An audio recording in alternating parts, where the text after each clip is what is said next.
Imagina un lugar donde las sombras respiran, donde los muros de las casas coloniales, construidos con madera de bosques primigenios, guardan los ecos de gritos ancestrales. Salem, Massachusetts, 1692. Un pueblo puritano enclavado en la frontera entre la civilización y lo desconocido, donde cada susurro del viento podía ser un mensaje de Dios o del diablo. Aquí, entre cosechas marchitas y noches interminables, la humanidad mostró su rostro más oscuro. Niñas poseídas, juicios manchados de sangre y una pregunta que aún hoy quema. ¿Qué fuerza terrenal o sobrenatural convirtió a vecinos en verdugos? Bienvenidos a Relatos de Leyendas. Hoy no solo recordaremos los hechos históricos, sino que penetraremos en los abismos de lo inexplicable.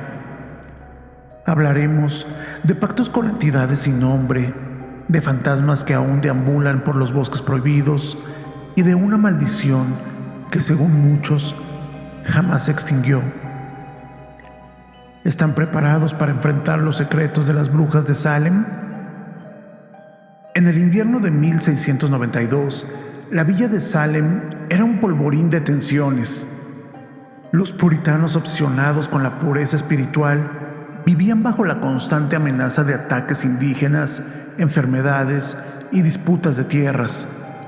Pero el verdadero horror comenzó en la casa del reverendo Samuel Parris, un hombre severo cuyo rigor religioso ahogaba a su familia. Su hija, Betty Parris, de 9 años, y su sobrina, Abigail Williams, de 11, empezaron a comportarse como poseídas. Se arrastraban por el suelo, gritaban en lenguas desconocidas y se quejaban de que espectros invisibles les pinchaban con agujas. Pronto, otras jóvenes del pueblo como Ann Putnam Jr., Mercy Lewis, Elizabeth Hubbard, cayeron en trances similares. Los médicos, desconcertados, culparon a lo sobrenatural. La mano del diablo está aquí, declararon. El 29 de febrero, bajo presión, las niñas acusaron a 3 mujeres. Tituba, la esclava caribeña del reverendo Parris, cuyos cuentos sobre magia y espíritus fascinaban y aterraban a las niñas. Sarah Good, una mendiga de mirada salvaje que vagaba por el pueblo pidiendo tabaco y refugio. Sarah Osborne, una anciana enferma acusada de codiciar la herencia de su difunto esposo. Tituba, sometida a golpes y amenazas, confesó lo impensable. Había firmado un pacto con el hombre de negro, una figura alta y sombría que le prometió poder.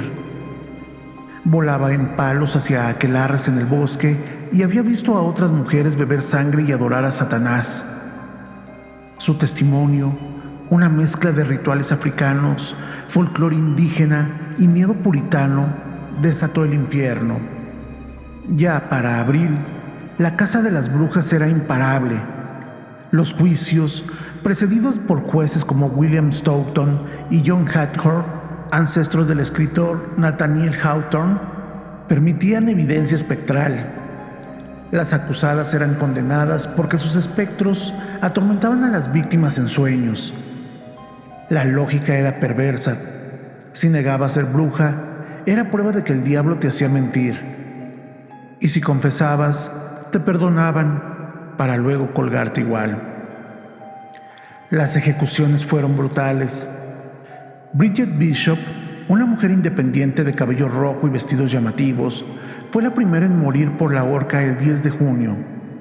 Su cadáver fue arrojado a una fosa común, sin nombre ni lápida.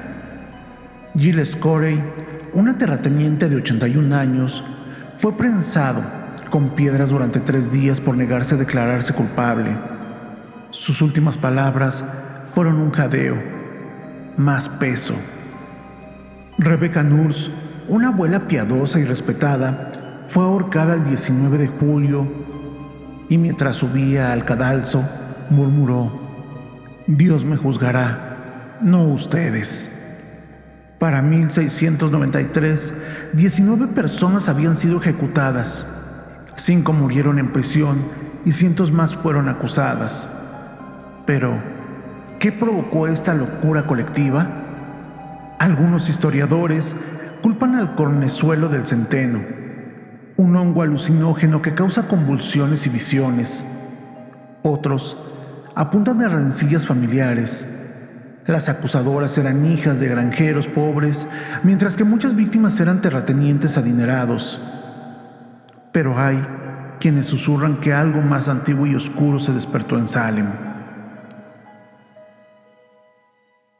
Gallows Hill, la colonia donde las brujas fueron ahorcadas, es hoy un parque, pero los visitantes nocturnos juran escuchar lamentos entre los árboles. En 1952, un grupo de adolescentes grabó una voz que decía «Libertad» en una grabadora de bobina.